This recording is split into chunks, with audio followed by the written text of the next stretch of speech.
প্রাথমিক, নিম্ন বুনিয়াদী, মাদ্রাসা ও শিশু শিক্ষা কেন্দ্র সমূহের 40তম মহকুমা বার্ষিক ক্রীড়া প্রতিযোগিতা অনুষ্ঠিত হলো বংশিয়ারি ফুটবল ময়দানে জাতীয় পতাকা উত্তোলন এবং বেলুন ছাড়ার মধ্যে দিয়ে।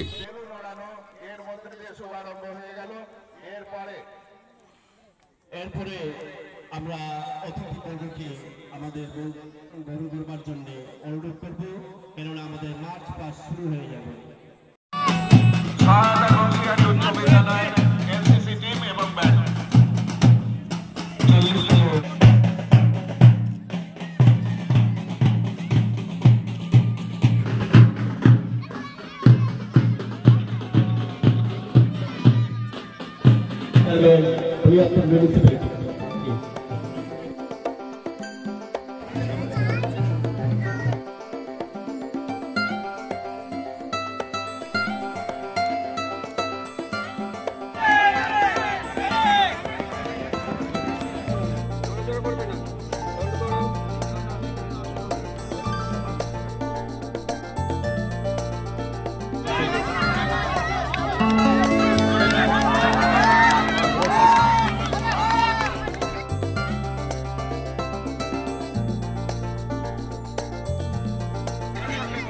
অর্জুন সরকার, ডোমুটা ফরিদপুর এপি 200 মিটারে এখানে পতাকার সামনে আসবে।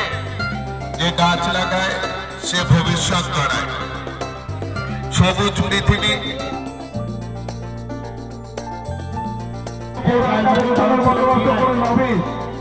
আবুল হোসেন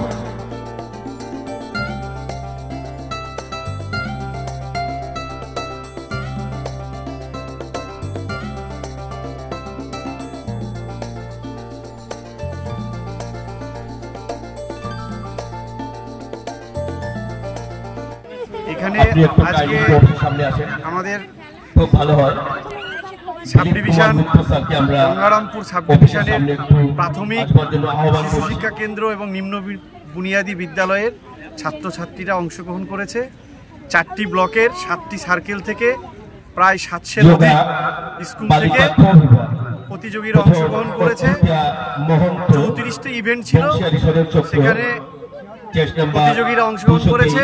এখান থেকে প্রথম, দ্বিতীয়, তৃতীয় প্রতি ইভেন্টের শিশুরা আমাদের জেলা স্পোর্টস রয়েছে প্রতিরাম মাঠে আগামী 6 এবং 7 সেখানে অংশগ্রহণ করবে।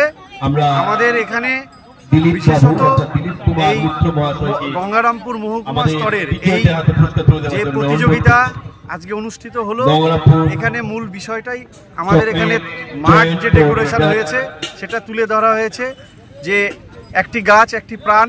আজকের দিনে যে আমাদের পরিবেশের অবস্থা ভারসাম্যহীন অবস্থা, সেখানে আমরা প্রতিটি প্রতিযোগীকে পুরস্কারের সহিত আমরা একটি করে গাছ তুলে দিয়েছি এবং আজকের অনুষ্ঠানের যারা অতিথি আমাদের ছিলেন তাদের হাতেও আমরা একটি করে গাছ তুলে দিয়েছি। আমার নাম কিশোর বিশ্বাস, আমি গঙ্গারামপুর মহকুমা স্পোর্টস কমিটির কোঅর্ডিনেটর। সঙ্গে আমার সঙ্গে উত্তম সরকারও রয়েছেন। আমরা দুজন কোঅর্ডিনেটর থেকে এবং এই 7টি সার্কেলের থেকে নিয়ে একটি কমিটি গঠন করে এই স্পোর্টসটি সুন্দর করে আমরা তুলে ধরার চেষ্টা করেছি। ধন্যবাদ।